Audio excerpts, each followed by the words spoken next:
do you have any funny stories from growing up, from your mom and dad? Well, you said you wanted me to repeat everything. Do what? You wanted me to repeat everything that I said before. Oh, I was just kind of kidding. Put some Okay. funny stories would be I would good. say, if you want to repeat any of that, tell me, give me a. Oh, wild tales about growing up in this house with Yeah. your brothers. Yeah. Yeah. That crazy dark Bob. tag. Yeah. What, dark tag? Dark tag? Yeah. I remember that. You Would can Oh, hear you it. don't know about dark tag? Oh, God. Could you imagine our mother allowed us? D-A-R-K or dark? Dark. Oh, Dark. yeah, dark. As in- Dark. As in D-A-R-K. turn off the lights. Pardon? Okay, here's dark tag.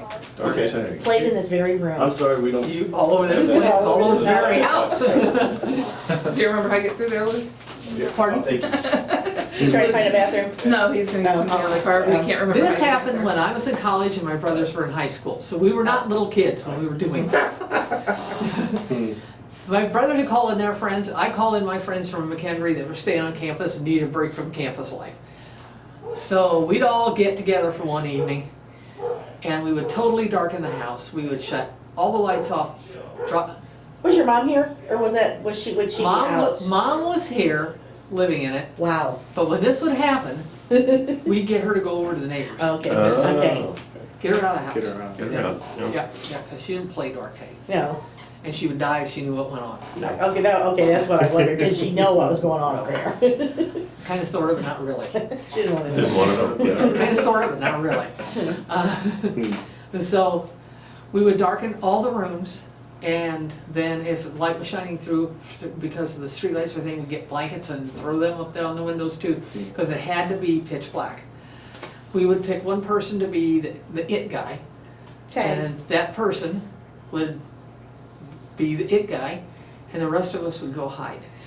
Anywhere in the house was fine, except mom's bedroom. We took all the breakables, put them in mom's bedroom, shut the door. Cause she had a lot of Hey, we did have, breakables. yeah, and I didn't want breakables. mom's bedroom screwed up either. Yeah. You know, so we would shut that room off, and then the rest of the house was full force, do it to it. So, and the deal was, you had to find your hiding place, and you could move around and find a different hiding place, but you had to avoid the guy that was it. And the object was, the guy that was it had to go find somebody else to be it.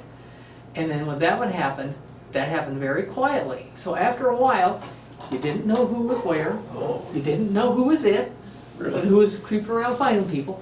And of course, the it guy's creeping around as quiet as he can be, so he won't get figured out. Yeah, sit down there. Yeah, I don't even have to, just Yeah. go like. Okay. Is a high chair easier or a low How do you turn it off? There it goes. chair, boy, girl? Everyone- And the boys in the girl, boy, back boy. and the girls in the front. I'll just let this run. Mr. Figure it out Gadget can't turn later. off his own camera. Can't figure it out. Had to get this out of the closet and I don't know how Mr. to. Gadget? Are the batteries charged? They were. Boys in the middle. Dave, get a picture of this. Very nice. Okay. You're gonna have to turn this thing on, cause this is above Dave's skill level. I have no idea, 'cause it's so. This is an E6, Dave? This is an E6. Yeah. Great. Now the little blue one, I know how to make, I know how to turn that one on. That one there is Yeah, a it's a little bit, point and shoot. that one there's a little bit more. You Yeah, you have I to didn't take the lens right cap in there, off. just take the picture and let me take the lens cap off. Okay?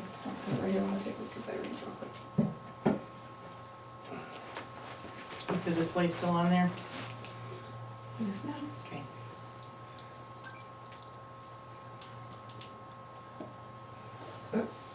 That's nice, close on that. There we go. She knows what she's doing. Yes, she does. Yeah. Should be turned off, but she Yeah. can figure it out. Yeah. She's been around a camera. Mm-hmm. Let's see. What's that?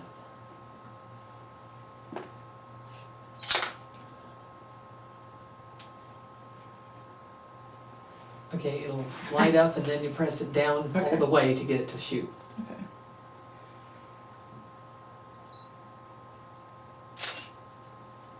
I'm gonna zoom out just. That's one thing, camera. Is that a Rebel? Yes, Yeah. yeah. I I sold love mine that to Rebel. Natalie I know. because she had some old lenses that would work with it. Yeah, I'm that's, getting lazy, I don't wanna carry all those lenses around. yeah. That's a great camera. Is that good? Because you're shooting off the automatic side, because it'll automatically focus. Yeah, I think Okay. I'll deal with that one. Okay, no, I trust you. I know you're You good. probably got some great shots. I wish I had great shots at the reunion with your camera, right? I do, John, but I don't know how to run a report that I put together for Very cool. my memorial service when it happens. Wow. Okay, we'll start here. This is, I was on a ship that was crossing Puget Sound to go to Victoria, British Columbia, which by the way is beautiful. I've been on the Victoria Clipper myself. Yep, Really? me too. And so Bob and I did that one time when I went out to see him. This is at Granny Newell's house when I was a very young child. Here I am right here. And that's her table setting, which is always lovely with her Fostoria. And that's Aunt Marion, Granny, Great Grandma Moore. That's Aunt Siv Flo? here. Aunt Flo, yeah, Aunt Flo, yeah, that's it. So I wanted that in. And then my brothers and me at our first Christmas in this house in 1955. And that's my first grade picture. This one is me, Great Grandma Moore, and my brother Bill at Granny Newell's house. This one is my dad holding me when we lived at 2011 in Mississippi. Aw. And I was just born. And this is us at the beach, me and Andy, well, the whole family was there. But this is at Musquamacut State Beach in Rhode Island. Because every time we made a trip out there, we had to go to the beach. And me and Buddy, our other lab that we had for 13 years, out on the lake in Andy's bass boat. And one year for our homecoming, we had Fredbird come out and be in the parade. So our place was where he could come in, take his mask off, and cool off. And then that was in the building where we counted money and were the bank for that. And I was the banker. So I got a picture with him. This is us on the front porch, and it has to be right around the time again when we moved in, I'm thinking, on the front porch there. And this is my high school grad. This is at Disney World, because Dad raised us to be Disney people. And we've made lots of trips to Disneyland and Disney World. And here I am right here. This is on a trip that Andy and I took. And this is the flooding back in '93. We were down on the riverfront. And this is at DAR National Headquarters, sign outside, and me attending Continental Congress. And this is when I was singing in the National Chorus, wearing my sparklies. And that night we sang at that night's proceedings. And these are some of my DAR friends at a lunch. And this is me carrying the Illinois flag Yay. in the parade. You worked so hard for it. Right there. Yes. Yeah, that I fought for. Beat those Jerseyville women off. Yes. So, and this is at Washington DC reunion, I remember. all of us there. I think I have a picture just like that. And this is the day before we left for the reunion at my workplace. It was my birthday, and they made me a dirt cake for my birthday. Yeah. And this is us, Andy and me in the kitchen. And this is Andy, me and Dave in our backyard. And this is Bill and Marla's too, Jenny and Chuck, when they were babies. And I'm holding them at their kitchen Aw, table in cute. Troy. And this is, that's again in Washington DC. And this is in our kitchen with Chuck and Jen and the family around the table. And this is at the St. Louis reunion. Our family group at the St. Louis family reunion. This is me when I was pregnant with Andy and we were living in Connecticut. This is me after we moved back here, and I'm standing in the back room. And this was my 40th birthday. And when I turned 40, and then this is at one of the parties we had. And there's you and your mom. And there's what? You and your mom. You and your mom. Yeah, oh, I'm sorry. Yeah, I've Yes, seen her. yeah, Mom we like to go up on the, up by Alton on the River Road. And so we were up there for the fall foliage. So Andy Yeah. grabbed the camera and took a picture. I'm standing and Mom's sitting in the car. And your sparkly outfit's above that. Yeah, yeah, there you And go. then this one in the This one center? was, when, I was active for a while in St. Andrew's Episcopal Church, sang in the choir. And at one point, they were putting a directory together, and this is my picture for the directory. I got But you. it's a good picture of me, so that's why I like it. Yeah, it's neat. So, there you go. Cool. Very cool, And this cuz. picture in the, everyone in the white shirts, is that a Oh, yeah. DAR? Oh, these two, no. This is the day McKendree College changed over to university. Oh, July, I think, 1st of, because that's the beginning of our fiscal year. I'm thinking 2006. I don't remember for sure. But I have a lunch bunch that I'm still in contact with, and that's these gals here. They're all the, not all, they belong to the education department and work with the education professors for school teachers, kids that are picking up that degree. And we developed such a good friendship there that they still hang with me, and I appreciate it. This is the business office crew, and I'm right here in that one, and I was on here on this one. The day that McKendree changed over to university, they handed out T-shirts stating McKendree University, and everybody wore them that day. And so that's why we're all kind of dressed alike that day, but we wanted pictures too. So that's my picture of the bunch I worked with. And some of those people stay real tight with me too, and yeah. they're such good friends. Between them and DAR, I've got good friends. Yeah, Yeah, that's neat. yeah. So, Very nicely done. Yeah, very tasty. so there you have it. Are you still But I figure the filming? more I can talk zoom in? about it and point out and explain to people, especially like you guys who Yeah, are family and know Yeah. some of this, mm-hmm, you know, it's better. It than is just better. See you guys walking up to go, wow, what's this, what's this? right. And you love your DAR, don't you? You bet I do. We can see the passion, a lot of passion there. You and our Yeah. other cousin.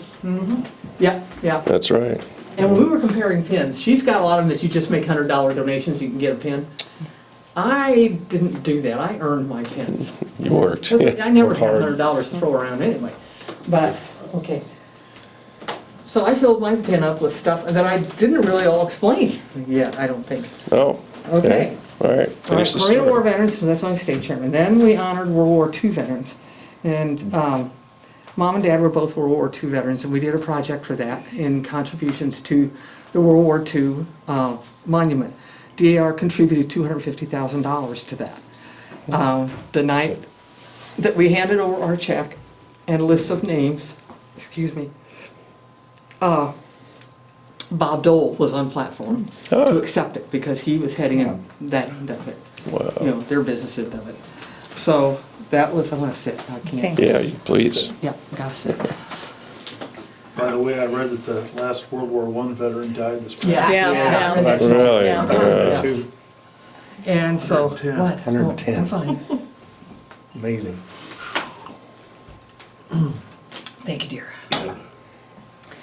So, we had that going on, and I did as much as I could with that, and honored Mom and Dad. Their names are in books that we have at our state level and at national level from that. And it was nice to be there to see Bob Dole get the check from DAR. This is my national chorus pin that I had to sing 3 years in a row for. This is my state chorus pin. I sang for a while in the state chorus. This is my pin, this little round one, is for, we go to work when we go to Continental Congress, and my assignment, they ask you if you want to be on the State House Committee.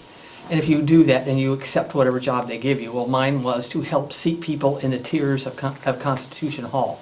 Because you got to remember, there's a whole lot of little ladies trudging around there, and you got to make sure they're safe.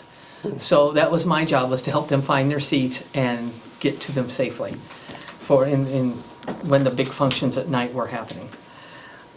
This is, what is all this? State Officers Club. Okay, by being a state regent or being a chapter regent, you're eligible to join State Officers Club. There's little organizations within DAR. And I joined because when you go to state conference, it's a good way to gather with other people at that level and compare what your chapters are doing and figuring out what you're doing on forward. You know, so it's good information sharing and a good thing to do. This one is Illinois, what is it, Chairman's Club. I was a state chairman, so I could join the Chairman's Club. So this is my only commemorative pin that I have on my ribbon. Nope, line 1, 2. This one commemorates the Constitution and the anniversary in 1976, although I joined DAR in 1989. This was my, no, I earned this one. Anybody could get it if they want it, but I felt like I earned it because this is right after I got into DAR. They figured out real fast I knew how to do stuff. And so our chapter put up different windows and stuff around town commemorating the 100th year anniversary of DAR. DAR was established in 1890, so 1990 was their 100th year anniversary. And I worked hard on that at the chapter level. So that one I felt I got earned. This one is my DAR service pin, and you can only get that if you were in the service, and when you apply for this pin you have to submit a copy of your DD-214 to prove that you were in service. And it is one we can take off our ribbon and wear as a lapel pin or anything, anywhere. But it's one of the few that DAR allows that. This is my speaker staff pin. I put together, I got interested, did I tell you this? Do you know this about the Mersey train? Sit down, everybody. Where's my tripod? Yeah, get your tripod. No, it's okay. I'll handhold. If it's an hour, if it's less than an hour, I'll handle it. Reader's Digest version. Okay, well, on our trip to Arizona, Dave and I and Andy took a trip out west, and we stayed with Aunt Butch, and we went to the state capitol to see it, and in it I saw this model picture of Boxcar. a boxcar. Yeah, thank you. And then I was reading about it and the information they had there. Well, it was their state's Mersey train car, and I thought, okay, this is interesting.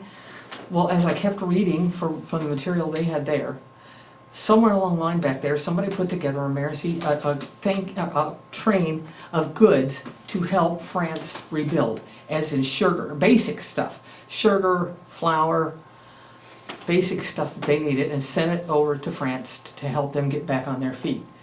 Well, After World War II. after World War II.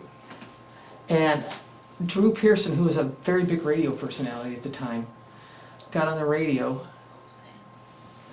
and put this together, and it was done without the help of any government agency, and 50 boxcars of stuff was sent over to France.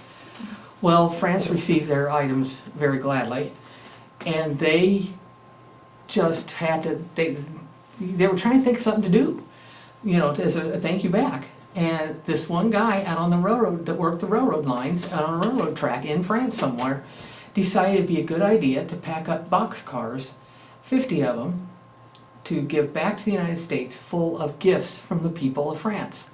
So they got their campaign going, and they loaded up their boxcars with, you name it, they did it. There was a place, oh darn me names, one of the cities in France had a wedding dress. You know, back then seamstresses sat and hand sewed those things. And they had that, so they made a wedding dress for each one of the boxcars. Little kids would donate their toys. The stories they're heart-wrenching, you know, when you get into it. Well, through all my research with this, I found this guy who was even into it a lot more than I was, and had really done some research. Well, I got a hold of him, and I explained who I was and what I needed, and could he share some of his documentation with me, and I explained what it would be for. I was writing a program to give in DAR at the state level. And so he did. At that time he hadn't published a book he was preparing to, and he just had a manuscript. He said, Virginia, I'll give you a copy of my manuscript if you promise to keep it and not pass it on to anybody else, and this is exclusively used for DAR. He said, I want to help an organization like that. So I got a ton of information from him. Found out Illinois doesn't have a boxcar anymore. Then I had to figure out why. What happened here? So I put together, I talked about the stories that came out of this, where they went and where they are now, and the contents of them. The only thing I found out about Illinois is there was a big railroad show. It's up, the big railroad gathering for Chicago was where McCormick Place is now. That was a huge railroad yard. And back then, rail was the big thing, with flying just coming into things. And so they had like the World Fair of Railroads. They ran it in 1948. It did so well, they ran it again in 1949. So our boxcar, when it was delivered to Illinois, went to Springfield and sat on the Capitol grounds. Then it went up to the railroad show. And stories have it, that I have in that information, is that Esther Williams came to do a swimming exhibition, and she wore the swimming suit out of that boxcar. How cool is that? And so, the contents were there and displayed, and they asked that each state give the wedding dresses to a deserving bride, and it would be up to each state to set the parameters on choosing. Well, I found out, and I have pictures of it, of the Illinois boxcar wedding dress, and what the governor did at the time is he set the parameters at, it would have to be going to a bride that is going to marry a veteran at that time of World War II and have served in France. So they went through their selection process, and this lady was picked, and I was able to get pictures of her in her wedding gown. Oh, wow. So that was cool to get that. I love to do that stuff. But the Illinois boxcar it's not around anymore? Well, or- now to finish the story on this is, when the railroad show broke up towards the end of summer of 1949, they were wanting people to come and take their exhibits and get their cranes out and get their cars out and all that stuff. Well, not everybody moved at a very efficient speed, and a fire broke out in that railroad yard, and our boxcar burned. So it's gone. But at least we know. You know? Now we know. Well, I was thinking it was maybe in that yard that we went to up in Woodstock. Let me go Or grab my Union, pamphlets, because I think Missouri still the has spot. theirs. You need to know Oh, where it the is. spot. The spot. Turn into the spot. No, they were the 4 and 8 box cars that they sent over. They're not like our box cars at all. They'll hold either 40 men or 8 horses. And they were from the World War II era of France. And they were still using them to get, things moved around. But those 4 and 40s were not big at all. And they were completely different style than you would think. Let me pull something here. That's what I